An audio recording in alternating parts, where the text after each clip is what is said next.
מאזור האקליפטוס הגדול וימינה עד איפה שמתחיל הגג פחות או יותר, זה האזור של הבתים של בני יהודה שהם קרובים. אני קצת מקרב עכשיו.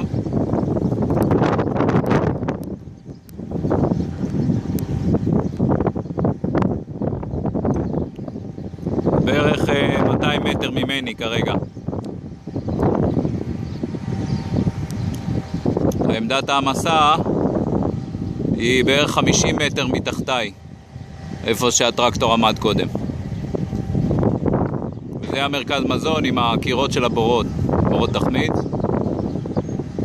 זה פחות או יותר הקו, בערך 200-250 מטר.